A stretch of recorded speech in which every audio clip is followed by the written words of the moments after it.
আমার ভাই সব খুব ভালো করে এই জায়গাটাই বুঝবেন। আমি যে জায়গাটা আমি আপনাকে বোঝাচ্ছিলাম খুব ভালো করে বুঝবেন। তাহলে আল্লাহর কুরআন হলো এমন একটি মারাত্মক কিতাব, আল্লাহর কুরআন এমন একটি আসমানি কিতাব, এমন একটি ঐশী বাণী।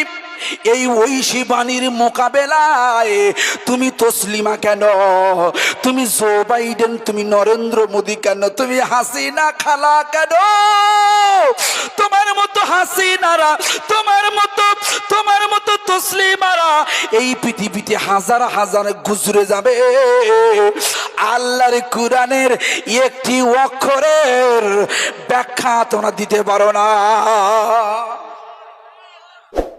গত কয়েক মাস আগে আমাদের ভারতবর্ষ থেকে একটা চন্দ্রযান গিয়েছিল, চন্দ্রযান 3, যাকে বিক্রম বলা হয়েছিল।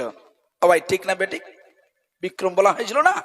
এই বিক্রমটি প্রায় 43 দিন ধরে সন্ধ্যে 6টা 4 মিনিটে ল্যান্ডিং করেছিল না? আপনারা সবাই জানেন, একমত? আমি এই জায়গায় আপনাকে তথ্য দিয়ে জানাচ্ছি, মিস তসলিমা এই ঘটনাকে কেন্দ্র করে মুসলমানদের অপমান করে বলেছিল, এই তোমরা যত দাড়িওয়ালা আছো, টুপিওয়ালা আছো, তোমাদের ধর্মীয় গ্রন্থ যতদিন কুরআন থাকবে, তোমরা যতদিন মনে করবে কুরআন হলো বিজ্ঞান, তোমাদের দৌড় থাকবে মসজিদের দরওয়াজা পর্যন্ত। বলুন নাউজুবিল্লাহ। ভাই একটু জোরে বলুন নাউজুবিল্লাহ। কুরআনের পাওয়ারটা আমি বাড়িয়ে দিচ্ছি কেমন করে, আপনি অবাক হয়ে যাবেন। আমি খামখেয়ালি আপনাকে বোঝাচ্ছি না, ব্যাকগ্রাউন্ড চলছে, ঠিক জায়গায় ধরিয়ে দেব। তারপরের আয়াতটা খেয়াল করুন, ওয়াল কুরআনিল হাকিম। আল্লাহ বলেছে না বলেনি? যারা আলেম নিশ্চয়ই একমত হয়ে যাবেন, মানে এবং।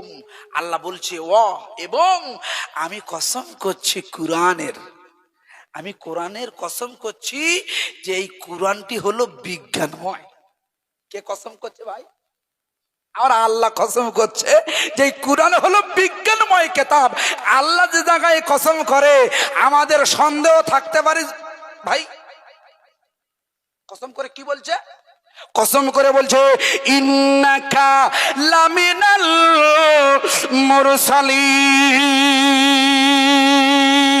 হে নবী, আমি আপনাকে বলছি, কুরআনের কসম দিয়ে বলছি, আপনি অবশ্যই রাসূলদের অন্তর্ভুক্ত। কোরআনের কসম দিয়ে আমার আল্লাহ সার্টিফিকেট সেটে দিচ্ছে রসুলের জন্য, যে হে নবী আপনি চিন্তিত হবেন না, আমি আল্লাহ বলছি আপনি অবশ্যই রসুল। আর আমরা এখন রসুলের বিরোধিতা করে তাদেরকে বলি ভিখারির বাচ্চা। একটু সিল্লে বলুন নাউজুবিল্লাহ। বলছে না বলে না? আমার মতন আলেমেরা, আমার মতো টুপিওয়ালারা, আপনার মতো শ্রোতারা সমর্থন দিচ্ছে, আমার মতো আলেমরা বলছে নবীরা ভিখারির বাচ্চা হতে পারে। ভাই যেখানে আল্লাহ বলছে ইন্নাকা লামিনাল মুরসালিন, অবশ্যই আপনি নবী।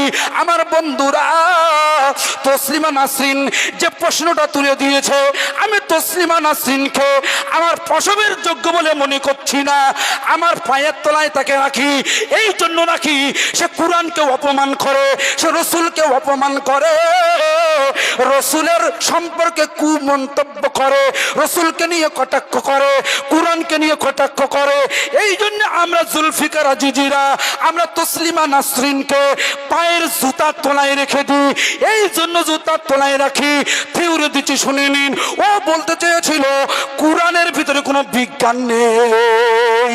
আমি উদাহরণ দিয়ে আমি আপনাকে বুঝিয়ে দিতে চাইছি কোরআন শরীফের ভিতরে কোথায় বিজ্ঞান আছে, এটাই আমি উদ্ঘাটন করার চেষ্টা করছি। মনে করে দেখুন, আমরা যারা এখানে বসে আছি, আমরা মানুষ না বাঁদর? আমরা কি বাঁদর? মানুষ না? আমরা সব মানুষের বাচ্চা, বাঁদরের বাচ্চা না। কিন্তু মনে করে দেখুন, এখান থেকে কিছু বছর আগে আপনারা যারা প্রাইমারি স্কুলে পড়েছেন, 30 বা 40 বছর আগে একটি ছবি ইতিহাসের বইতে দেওয়া হয়েছিল।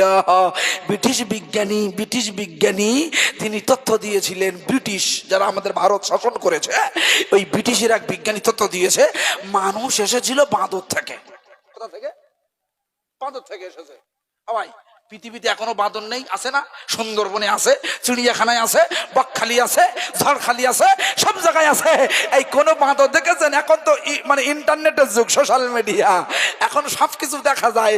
সেবারে দেখছি সাপ, ব্যাং, সাপ নয় সরি, ব্যাং সাপ খেয়েছে, এটাও যেমন দেখা যাচ্ছে।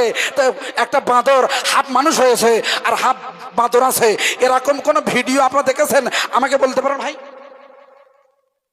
শালা হারামি, মিথ্যে থিওরি দিয়ে মানুষের মস্তিষ্ক নষ্ট করে দিয়ে সে এখন প্রকার পার হয়ে গিয়েছে। আল্লাহর কুরআন এই জায়গায় থিওরি দিয়েছে, মনে করে দেখুন 610 মক্কা শরীফের হেরা পর্বতে জাবালে নূরে আল্লাহর নবী জগৎগুরু বিশ্বগুরু হুজুর আমার বসে আছে। হঠাৎ করে জিবরিল আমিন এসেছে। জিবরিল আমিন এসে সালাম দিয়ে বলছে, হুজুর আপনি পড়ে নিন। আল্লাহ রাসূল কি পড়ে? আমি পড়তে পারি না। আল্লাহ রাসূল বলছে, আল্লাহর ফেরেশতা বলছে, হুজুর আমার সাথে মোলাকাত করুন। 3 বার মোলাকাত করলেন, আপনাদের জানা, আমি যেটা জানি না সেটা জানিয়ে দিচ্ছি। মনে করে দেখুন আল্লাহর নবী 3 বার মোলাকাত করে উনি 5টা আয়াত নাযিল করে দিয়েছে। ইকরা বিসমি রাব্বিকাল্লাযী খালাক খালাকাল ইনসানা মিন আলাক। নাযিল করেছিল না করেনি ভাই? 5টি কোরআনের আয়াত এসেছিল। প্রথমে 610 সালে জাবালে নূরে, হাজী সাহেবরা যারা আছে দেখবেন ওই জাবালে নূরে ওঠে। ওই জাবালে নূরটা পৃথিবীর ভূমিস্থল থেকে প্রায় 7 থেকে 8,000 ফিট উচ্চতা, যেখানে মা খাদিজা প্রতিদিন তার খাদ্য নিয়ে, রসুলের খাদ্য নিয়ে 3 বেলা নয় 2 বেলা পৌঁছে দিতেন। মা খাদিজা একজন মেয়ে মানুষের পক্ষে কি করে সম্ভব? আর আমরা হাজী সাহেব ওই গাড়ে হেরায় উঠতে গিয়ে 4 জায়গা না 7 জায়গায় রেস্ট লি। 4 দোকান থাকলে চাও খেতাম। মা খাদিজা কোথাও রেস্ট নিয়েছে? নেয়নি, কিন্তু রসুলের খাদ্য পৌঁছে দিয়েছে।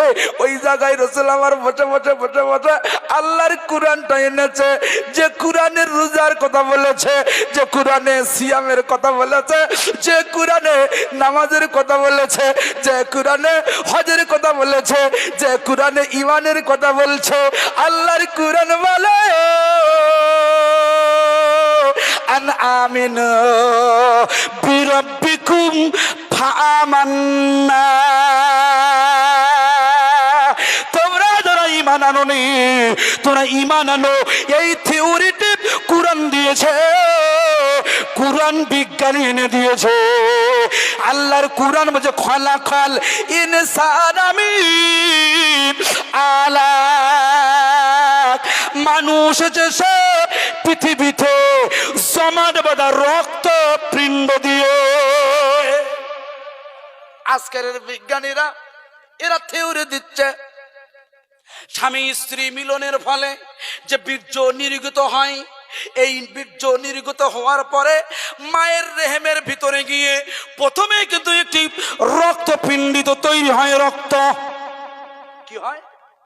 প্রথমে রক্ত, তারপরে ওই রক্তটা গোশতে পরিণত হয়। ওই গোশতটা আবার রূপ নেয়, রূপ মানুষের আকার নেয়। এমনি নেয় না, আমার আল্লাহ বানিয়ে দেয়। আমার আল্লাহ বানিয়ে দিয়ে 206 খানা হাড় বিশিষ্ট একটি স্ট্রাকচার বানিয়ে, মানব নামের ওই স্ট্রাকচার বানিয়ে মানুষ তৈরি করে, লিঙ্গ তৈরি করে। এটা পুংলিঙ্গ, এটা স্ত্রীলিঙ্গ, এটা পুংলিঙ্গ, এটা স্ত্রীলিঙ্গ। আমরা আবার বিজ্ঞানীরা মাতব্বরি করে পুংলিঙ্গ নয় স্ত্রীলিঙ্গ দেখে দেখে এখন ভ্রূণ নষ্ট করে ফেলছি। তাই সরকারি ভাবে উদ্যোগী হয়ে ভ্রূণ নষ্ট করা যাবে না আন্দোলন স্লোগান তুলে দেয়। কারণ মহিলা মানে স্ত্রীলিঙ্গ যদি সব মারা যায়, আমরা বিয়ে করবো কোথায়? সব যদি মেয়েদের যদি মেরে দেওয়া হয়, আইয়ামে জাহিলিয়াতের মতো মেয়ে সন্তান হলে মেরে দিত।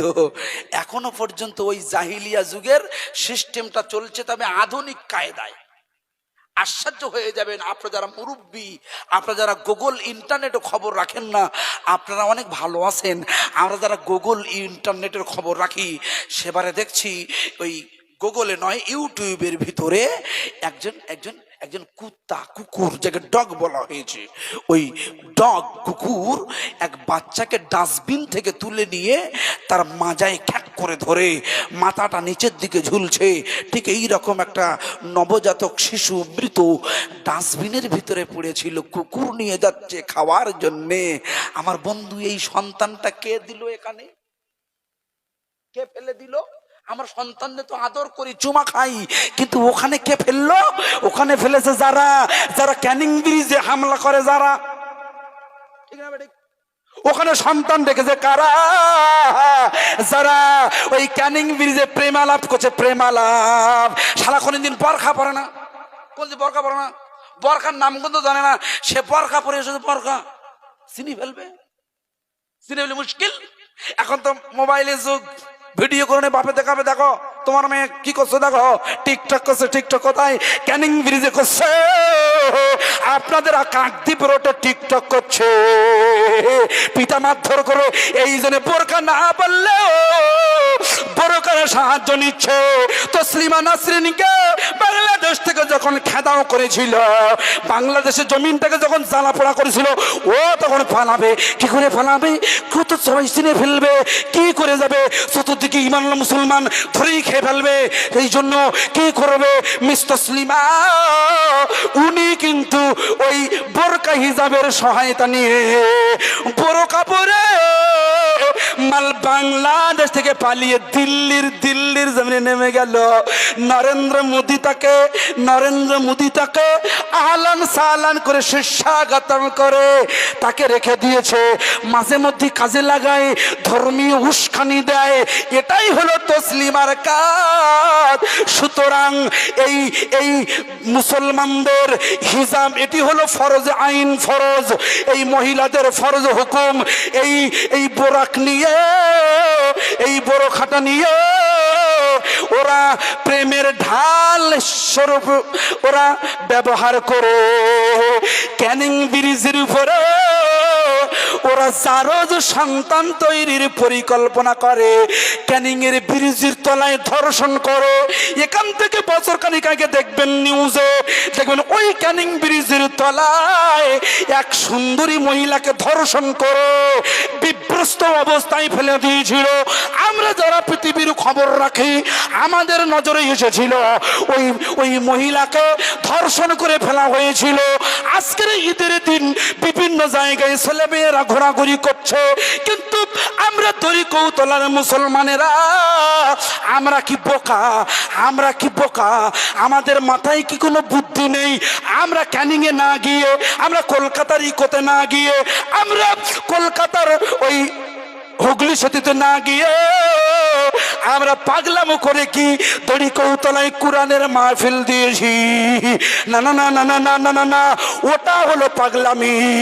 আর আমরা যারা কোরআনের মাহফিল দিয়েছি, এই মাহফিলটি আমার আল্লাহ চাইলে আল্লাহর দরবারে কবুল হয়ে যাবে।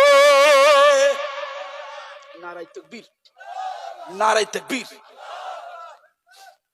এই আদর্শটা ধরে রাখবেন, খুব সুন্দর, খুব ভালো হয়েছে। আল্লাহর অগণিত ফারিস্তারা চতুর্দিকে দাঁড়িয়ে আছে, আমাদের জন্য দোয়া করছে। ফারিস্তাদের দোয়া কারেন্টের মতো কবুল হয়। বলুন সুবহানাল্লাহ। আপনার ছেলে মেয়েদেরকে গাইড করবেন, স্কুলে যাচ্ছে ছেড়ে দিলে হবে না, আপনি গাইড করবেন। আমার মেয়েটা টিউশন থেকে 8টার সময় নাই, 6টার মধ্যে বাড়ি ফেরার কথা, 8টা বেজে যাচ্ছে, মাল গেল কোথায়? ঠিক না বেটি? এখন চতুর্থ ওরা নোট নিতে গিয়েছি, নোটের নামে কোন নোট নিচ্ছে আর কোথায় ভোট দিচ্ছে আল্লাহ ছাড়া কেউ জানে। ভাই সাবধান হয়ে যান আমার বন্ধুরা। বলতে বলতে আমি অনেক দূরে চলে এসেছি। আল্লাহর কুরআন বলছে, আল্লাহর কুরআন বলে মানুষ যেতে জমাটে বাঁধা রক্ত দিয়ে। কুরআনের আরো অন্য জায়গায় বলে মানুষ পৃথিবীতে এসেছে আদম সফিউল্লাহ থেকে। একটু আওয়াজ দিয়ে বলবেন সুবহানাল্লাহ। ও মুসলিমা, ও মিস্টার তসলিমা নাসরিন, তুমি সাবধান হয়ে যাও। আল্লাহর কোরআন থিওরি দিয়েছে, আল্লাহর কোরআন বিজ্ঞান আছে কিনা প্রমাণ করে দিয়েছে, বিজ্ঞানীদের ভুল প্রমাণ করে দিয়েছে। বিজ্ঞানীরা বলেছে বাদর থেকে এসেছে, কোরআন বলছে না মানুষ নয়, আদম সফিউল্লাহ থেকে এসেছে। আবার এই কোরআন